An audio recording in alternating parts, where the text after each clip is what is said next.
बाहुबली के director S Rajamouli की अगली मूवी आरआरआर आज थिएटर्स के अंदर रिलीज हो चुकी है। अब जिसने ये मूवी देखी नहीं उसको इस मूवी का नाम तक अजीब लग सकता है, लेकिन ये पिक्चर तुमको अंदर बुलाएगी और एकदम से एक्सप्लेन करेगी कि टाइटल का मतलब क्या है। मैं नहीं बताएगा, पिक्चर में जाके देख लो। लेकिन क्योंकि देखो बाहुबली 2 के आने के बाद जो डायरेक्टर है एस राजामौली, उनका इतना ज्यादा नाम हो चुका था और उस मूवी के बाद उनकी सीधी अगली यही मूवी आ रही है 5 साल बाद शायद। और ये चीज जिसको याद है ना, वो डेफिनेटली बाहुबली 2 वाले एक्सपेक्टेशंस लेके जाएगा ये मूवी देखने के लिए। अब ये मूवी उन एक्सपेक्टेशंस पे डिलीवर करती है कि मैं आगे बताएगा, लेकिन उससे पहले अगर तुम लोग को ये वीडियोस देखना पसंद है तो फिर सब्सक्राइब करो, दिल से खुशी होगी भाई को। नहीं करोगे तो आगे बढ़ूंगा नहीं वीडियो में। अभी जाओ अभी सब्सक्राइब। तो सबसे पहले बिना कोई स्पॉइलर दिए आरआरआर मूवी की जो स्टोरी है ना, इन दोनों कैरेक्टर्स की और कैसे इन दोनों के गोल्स अलग अलग हैं, वो उनको पूरा करने के लिए आपस में भिड़ जाते हैं। और ये सारी चीजें सेट है इंडिया को इंडिपेंडेंस मिलने से पहले। तो इसके अंदर एक ब्रिटिश वाला एंगल भी है और वो पूरा एस्पेक्ट इस मूवी के अंदर एक फेयरली ठीक ठाक तरीके से हैंडल किया गया था, क्योंकि इस मूवी के अंदर ब्रिटिश लोग ऐसे बात नहीं करते। थग्स ऑफ हिंदुस्तान में तुम्हारी बात कर रहा हूं। अब जैसे ये मूवी स्टार्ट होती है ना, इन दोनों कैरेक्टर्स के इंट्रोडक्शन के लिए अपने सामने भयंकर वाले एक्शन सीक्वेंसेस रखे जाते हैं और वो देखोगे तो फिर गूज़बम्स आने गारंटीड। इतना ज्यादा जबरदस्त था ना वो कि देख के भाई मैं सोच रहा हूं अगर पिक्चर का स्टार्ट ऐसा तो फिर आगे क्या होगा।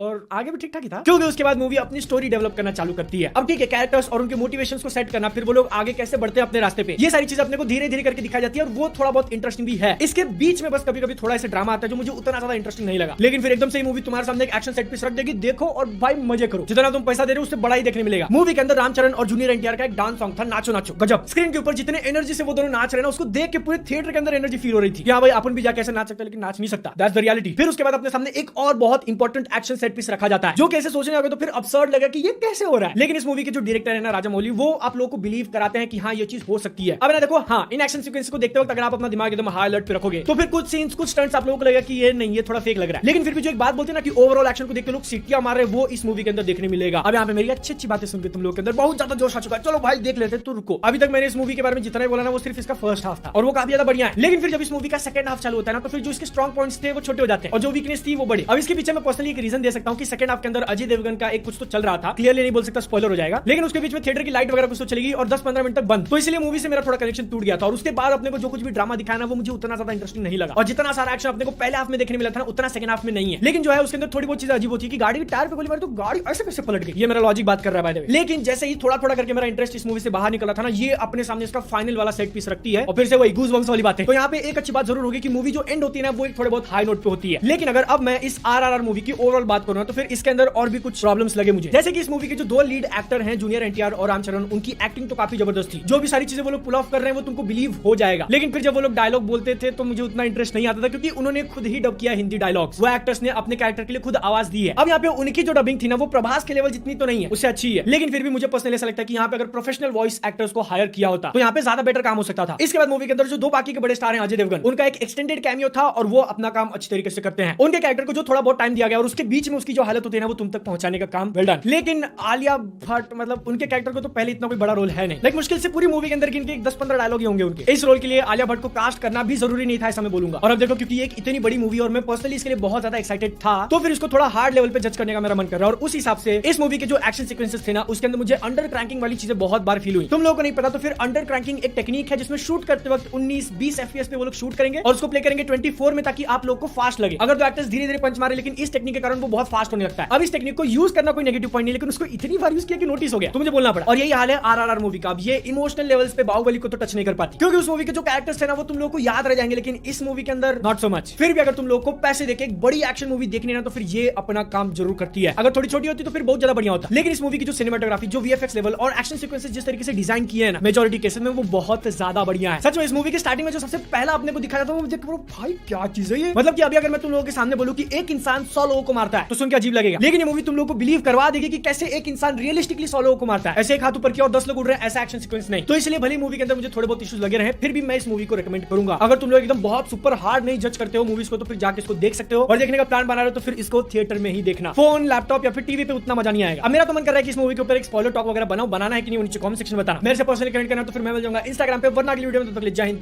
वंदे मातरम।